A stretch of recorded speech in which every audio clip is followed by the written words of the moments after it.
YouTube ನಲ್ಲಿ shorts ಬೆಟರಾ long videos ಬೆಟರಾ ನೀವು ಯಾವ್ದನ್ನ ಸೆಲೆಕ್ಟ್ ಮಾಡ್ಕೋಬೇಕು. ಇದಕ್ಕೆ ಸರಿಯಾದ ಆನ್ಸರ್ ಈ ವಿಡಿಯೋದಲ್ಲಿ ಸಿಗುತ್ತೆ. ಕಂಪ್ಲೀಟ್ ಆಗಿ ನೋಡಿ. ಮೊದಲನೇದಾಗಿ ಯೂಟ್ಯೂಬ್ ಶಾರ್ಟ್ಸ್ ಅಲ್ಲಿ 15ರಿಂದ 60 ಸೆಕೆಂಡ್ ವರೆಗೂ ವಿಡಿಯೋ ಮಾಡಬಹುದು. ವ್ಯೂವರ್ಸ್ ಅಟೆನ್ಷನ್ ನಾವು ಬೇಗ ಗ್ರಾಬ್ ಮಾಡಬಹುದು. ಇದರಲ್ಲಿ ವೈರಲ್ ಆಗೋದು ಸ್ವಲ್ಪ ಈಸಿನೇ. ಟ್ರೆಂಡಿಂಗ್ ಮ್ಯೂಸಿಕ್ ಎಲ್ಲ ಯೂಸ್ ಮಾಡಿದಾಗ ಸಬ್ಸ್ಕ್ರೈಬರ್ ಕೂಡ ಬೇಗನೆ ಆಗ್ತಾರೆ. ಆದ್ರೆ ಶಾರ್ಟ್ಸ್ ಅಲ್ಲಿ ಮಾನಿಟೈಸೇಷನ್ ಸ್ವಲ್ಪ ಕಷ್ಟ ಆಗುತ್ತೆ.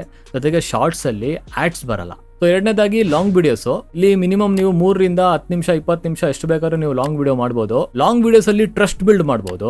ಮಾನಿಟೈಸೇಷನ್ ಈಸಿ ಆಗುತ್ತೆ. ಜೊತೆಗೆ ನೀವು ಲಾಂಗ್ ವಿಡಿಯೋಸ್ ಮಾಡಿದಾಗ ಒಂದು ವಿಡಿಯೋಗೆ 3ರಿಂದ 4 ಆಡ್ ವರೆಗೂ ಬರೋ ಚಾನ್ಸಸ್ ಜಾಸ್ತಿ ಇರುತ್ತೆ. ಜೊತೆಗೆ ವಿಡಿಯೋಸ್ ಎಂಗೇಜ್ಮೆಂಟ್ ಜಾಸ್ತಿ ಇರುತ್ತೆ. ಆದ್ರೆ ವಿಡಿಯೋ ಪ್ರೊಡಕ್ಷನ್ ಗೆ ಜಾಸ್ತಿ ಟೈಮ್ ಬೇಕಾಗುತ್ತೆ. ಸ್ಕ್ರಿಪ್ಟ್ ಗೆ ಟೈಮ್ ಸ್ಪೆಂಡ್ ಮಾಡಬೇಕು. ಥಂಬ್ನೇಲ್ ಗೆ ಟೈಮ್ ಸ್ಪೆಂಡ್ ಮಾಡಬೇಕು. ಟೈಟಲ್, ಡಿಸ್ಕ್ರಿಪ್ಷನ್, ಟ್ಯಾಗ್ಸ್ ಅಂತ ಟೈಮ್ ಕನ್ಸ್ಯೂಮಿಂಗ್ ಜಾಸ್ತಿ ಆಗುತ್ತೆ. ಸೊ ಇವಾಗ long videos better, short videos better ಅಂದ್ರೆ ಎರಡು ಕೂಡ ಬೆಟರ್. ಹೇಗೆ ಇದನ್ನ ನಾವು ಯೂಸ್ ಮಾಡ್ಕೋಬೇಕು ಅಂದ್ರೆ ಸಿಂಪಲ್ ಟ್ರಿಕ್ ಹೇಳ್ತೀನಿ, ಕೇಳಿಸ್ಕೊಳ್ಳಿ. ಮೊದಲನೇದಾಗಿ ಲಾಂಗ್ ವಿಡಿಯೋಸ್ ಮಾಡಿ ಅದರಲ್ಲಿ ಕ್ಯಾಚಿ ಆಗಿರೋಂತ 15 ಸೆಕೆಂಡ್ಸ್ 30 ಸೆಕೆಂಡ್ಸ್ ಕ್ಲಿಪ್ ನ ಕಟ್ ಮಾಡಿ ಶಾರ್ಟ್ಸ್ ಆಗಿ ಕನ್ವರ್ಟ್ ಮಾಡ್ಕೊಳ್ಳಿ. ಸೊ ಇವಾಗ ನಿಮ್ಮ ಹತ್ರ 2ರಿಂದ 3 ಅಥವಾ 1, 4 ಈ ತರ ಶಾರ್ಟ್ಸ್ ವಿಡಿಯೋಗಳು ನಿಮ್ಮ ಹತ್ರ ಆಲ್ರೆಡಿ ಇದೆ. ಸೊ ಇವಾಗ ನಿಮ್ಮ ಹತ್ರ ಶಾರ್ಟ್ ವಿಡಿಯೋಸ್ ಇದೆ, ಲಾಂಗ್ ವಿಡಿಯೋಸ್ ಇದೆ. ಫಸ್ಟ್ ನೀವೇನ್ ಮಾಡ್ಬೇಕು, ಲಾಂಗ್ ಯೂಟ್ಯೂಬ್ ವಿಡಿಯೋನ ಅಪ್ಲೋಡ್ ಮಾಡಬೇಕು. ಅಪ್ಲೋಡ್ ಮಾಡಾದ್ಮೇಲೆ ಈ ಶಾರ್ಟ್ಸ್ ನ ನಿಮ್ಮ ಲಾಂಗ್ ವಿಡಿಯೋಸ್ ನ ಪ್ರಮೋಟ್ ಮಾಡೋದಕ್ಕೆ ಯೂಸ್ ಮಾಡ್ಕೋಬೇಕು. ಹೆಂಗೆ ಅಂತಂದ್ರೆ ಫಸ್ಟ್ ಲಾಂಗ್ ವಿಡಿಯೋನ ಅಪ್ಲೋಡ್ ಮಾಡಿದ್ಮೇಲೆ ಶಾರ್ಟ್ ವಿಡಿಯೋಸ್ ನ ಅಪ್ಲೋಡ್ ಮಾಡಬೇಕು. ಡೈಲಿ ಒಂದೊಂದು ಹಾಗೆ. ಶಾರ್ಟ್ ವಿಡಿಯೋ ಅಪ್ಲೋಡ್ ಮಾಡಿದ್ಮೇಲೆ ನಿಮ್ಗೆ ಕೆಳಗಡೆ ರಿಲೇಟೆಡ್ ವಿಡಿಯೋ ಅಂತ ಒಂದು ಆಪ್ಷನ್ ಇರುತ್ತೆ. ಆ ಜಾಗದಲ್ಲಿ ನೀವು ಲಾಂಗ್ ವಿಡಿಯೋದು ಲಿಂಕ್ ಹಾಕ್ಬೇಕಾಗತ್ತೆ.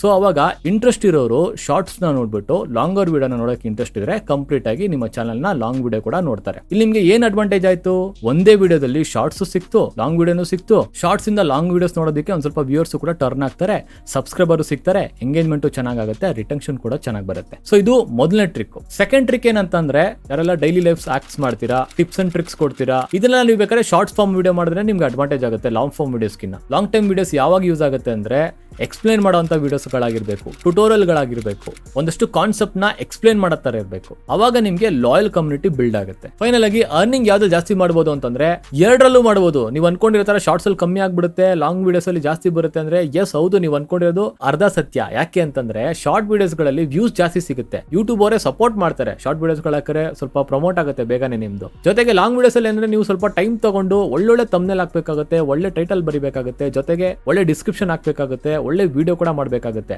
ಸೊ ನೀವು ಅರ್ಥ ಮಾಡ್ಕೊಬೇಕಾಗಿರೋದೇನಂದ್ರೆ ಎರಡಲ್ಲೂ ಅಡ್ವಾಂಟೇಜಸ್ ಡಿಸ್ಅಡ್ವಾಂಟೇಜಸ್ ಎರಡೂ ಕೂಡ ಇದೆ. ಬಟ್ ನೀವು ಸ್ಮಾರ್ಟ್ ಆಗಿ ಯೂಸ್ ಮಾಡ್ಕೋಬೇಕು. ಶಾರ್ಟ್ಸ್ ಅಲ್ಲಿ ಅಟ್ರಾಕ್ಟ್ ಮಾಡಬಹುದು, ಲಾಂಗ್ ವಿಡಿಯೋಸ್ ಗಳಲ್ಲಿ ಕನೆಕ್ಟ್ ಮಾಡಬಹುದು. ಎಡಗಡೆ ಬರ್ತಿರೋ ವಿಡಿಯೋನ ಕ್ಲಿಕ್ ಮಾಡ್ಬಿಟ್ಟು 2 ನಿಮಿಷ ಟೈಮ್ ಕೊಟ್ಟರೆ ನೀವು ಚಾನಲ್ ನ ಕ್ರಿಯೇಟ್ ಮಾಡೋದನ್ನ ತಿಳ್ಕೊಬಹುದು. ಬಾಯ್.